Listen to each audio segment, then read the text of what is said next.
प्रिय दर्शकों, सोचिए एक माँ जो पूरे दिन भूखी प्यासी रहती है। उसका इंतजार न छां से है न सूरज से, बल्कि आसमान के 7 तारों से है। क्या आप जानते हैं वो कौन सी भयानक घटना थी जिसने इस व्रत को जन्म दिया? यह सिर्फ एक उपवास नहीं, बल्कि एक माँ के अटूट विश्वास और असीम प्रेम की वो कहानी है जिसके बारे में बहुत कम लोग जानते हैं। आज हम जानेंगे कि अहोई माता कौन है और कैसे उनकी एक गलती ने उन्हें ये कठोर व्रत रखने पर मजबूर किया। यह कहानी हर माँ के दिल को छू लेगी, इसलिए इस वीडियो को एक पल के लिए भी स्किप मत कीजिएगा। इस व्रत के महत्व को समझने के लिए वीडियो अंत तक देखना जरूरी है। शुरू करने से पहले जल्दी से लाइक करें और इस ज्ञान से जुड़े रहने के लिए सब्सक्राइब जरूर करें। कहानी कुछ इस प्रकार है। एक समय की बात है। घने जंगल के पास एक गांव में एक दयालु और धार्मिक महिला रहती थी। उसके 7 बेटे थे। कार्तिक का महीना था और दिवाली पर्व आने वाला था, इसलिए महिला ने घर में लीपने पोतने और साज सज्जा का काम करने का निर्णय लिया। अपने घर को लीपने के लिए वह मिट्टी लेने वन में पहुंची। वन में उस महिला की दृष्टि मिट्टी के एक टीले पर पड़ी। वह कुदाल लेकर उस टीले से मिट्टी निकालने लगी। वह कुदाल की सहायता से मिट्टी निकाल ही रही थी कि अचानक उसकी नजर कुदाल पर लगे खून पर गई। इस पर महिला ने सावधानी से मिट्टी हटाया और देखा तो वहाँ से ही कांटेदार मूषक के कुछ बच्चे खन से लथपथ पड़े थे। कुछ ही क्षणों में वह सभी की मौत होगी। यह देखकर महिला भयभीत हो गई और मिट्टी लिए बिना ही घर लौट आई।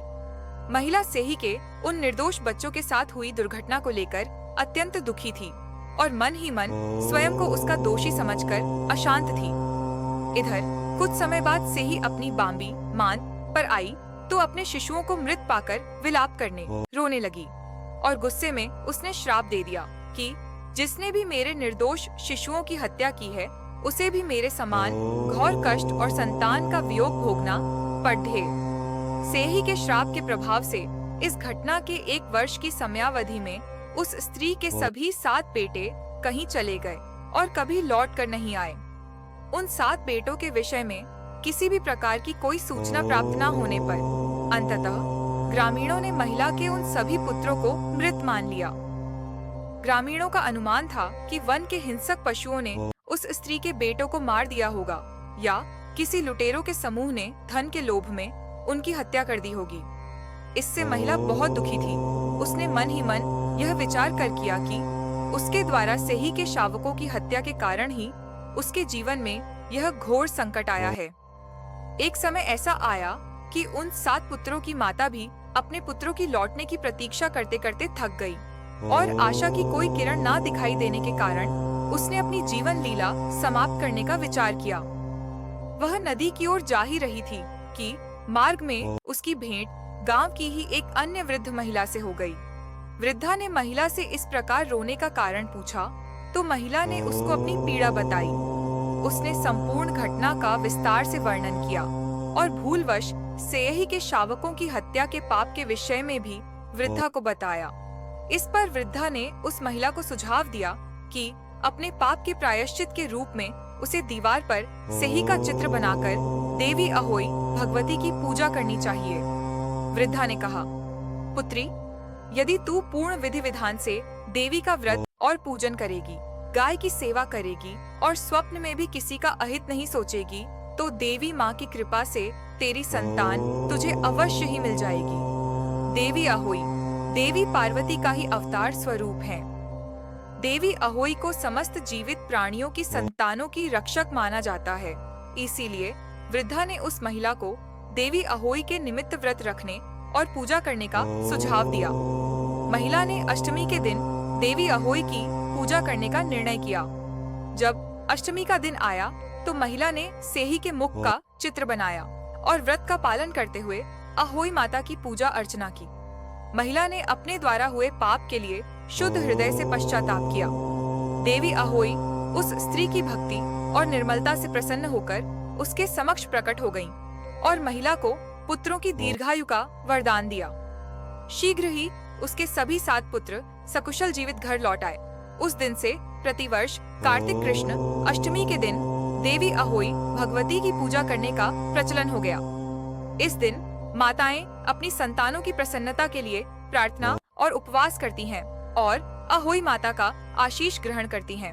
अहोई अष्टमी पूजा को वे स्त्रियां ही करती है जिनके संतान होती हैं या जो संतान प्राप्ति की कामना करती हैं। बच्चों की माँ दिन भर व्रत रखे। सायंकाल दीवार पर अष्टकोष्ठक की अहोई की पुतली रंग भरकर बनाएं। उस पुतली के पास सेई, स्याऊ तथा सेई के बच्चों का चित्र भी बनाएं या छपी हुई अहोई अष्टमी का चित्र मंगवाकर दीवार पर लगाएं तथा पूजन कर सूर्यास्त के बाद अर्थात तारे निकलने पर अहोई माता की पूजा करने से पहले पृथ्वी को पवित्र करके चौक पूजकर एक लोटा जल भरकर एक पटले पर कलश की भांति रखकर पूजा करें। अहोई माता का पूजन करके माताएं कहानी सुने। पूजा के लिए माताएं पहले से एक चांदी की अहोई बनाएं जिसे स्याऊ कहते हैं और उसमें चांदी के 2 दाने मोती डलवा लें। जिस प्रकार गले में पहनने के हार में पैंडिल लगा होता है उसी की भांति चांदी की अहोई ढलवा लें और डोरे में चांदी के दाने डलवा लें। फिर अहोई की रोली चावल, दूध व भात से पूजा करें।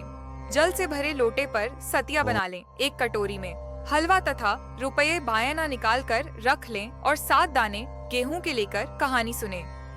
कहानी सुनने के बाद अहोई स्याऊ की माला गले में पहन लें। जो बायना निकाल कर रखा था उसे सासू जी के पांव लगाकर श्राद्ध पूर्वक उन्हें दे देवें। इसके बाद चंद्रमा को अर्घ्य देकर भोजन करें। दिवाली के बाद किसी शुभ दिन अहोई को गले से उतारकर उसका गुड़ से भोग लगावे और जल के छींटे देकर मस्तक झुकाकर रख दे। जितने बेटे हैं उतनी बार तथा जितने बेटों का विवाह हो गया हो उतनी बार चांदी के 2-2 दाने अहोई में डालती जावें। ऐसा करने से अहोई माता प्रसन्न हो बच्चों की दीर्घायु करके घर में नित्य नए मंगल करती रहती हैं। इस दिन पंडितों को पेठा दान करने से शुभ फल की प्राप्ति होती है। अहोई अष्टमी के दिन भूल कर भी न करें। ये काम अहोई अष्टमी के दिन महिलाओं को सूर्योदय होने से पहले ही स्नान कर लेना चाहिए और स्वच्छ वस्त्र धारण करें। इस दिन भूलकर भी मन में नकारात्मक विचार न लेकर आएं। खुद को सकारात्मक रखें और किसी की भी बुराई न करें। घर परिवार में भी किसी के साथ विवाद न करें। न ही अपना संतान को डांटे और हाथ उठाएं। शास्त्रों में बताया गया है कि अहोई अष्टमी के दिन महिलाओं को भूलकर भी मिट्टी से संबंधित कामकाज नहीं करने चाहिए।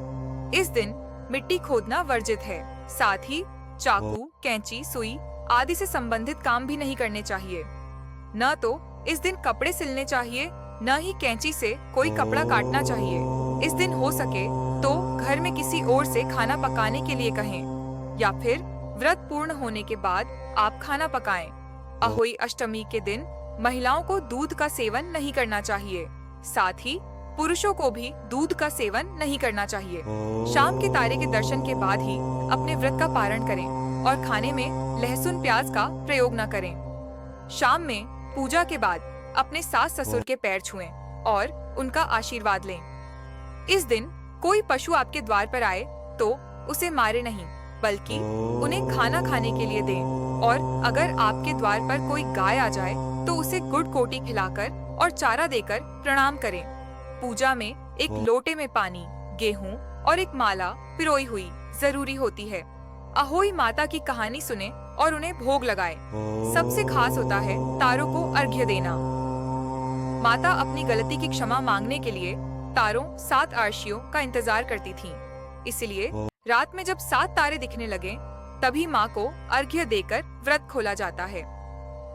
इस दिन तारे ही व्रत तोड़ने का शुभ संकेत है। व्रत खोलने से पहले अपनी सासू माँ के पैर छूकर आशीर्वाद लें। इस दिन करवा का भी इस्तेमाल होता है, इसलिए इसे करवा अष्टमी भी कहते हैं। तो दोस्तों, अहोई अष्टमी सिर्फ एक व्रत नहीं है, यह माँ और बच्चे के अटूट बंधन, मातृत्व की शक्ति और क्षमा के महत्व को दर्शाता है। यह व्रत हमें सिखाता है कि एक माँ अपने बच्चे की सुरक्षा के लिए किसी भी हद तक जा सकती है। अगर आप भी अपने बच्चों की लंबी उम्र के लिए यह व्रत रख रहे हैं तो कमेंट में जय अहोई माता जरूर लिखें। हमें बताइए कि आपके यहाँ यह व्रत किस तरह मनाया जाता है। अगर यह कहानी आपके दिल को छू गई हो तो वीडियो को लाइक करें। इस ज्ञान को सभी माँओं के साथ शेयर करें। और हमारे चैनल को सब्सक्राइब करना बिल्कुल ना भूलें, ताकि हम ऐसे ही अनसुने रहस्य आप तक लाते रहें। आप सभी को अहोई अष्टमी की शुभकामनाएं।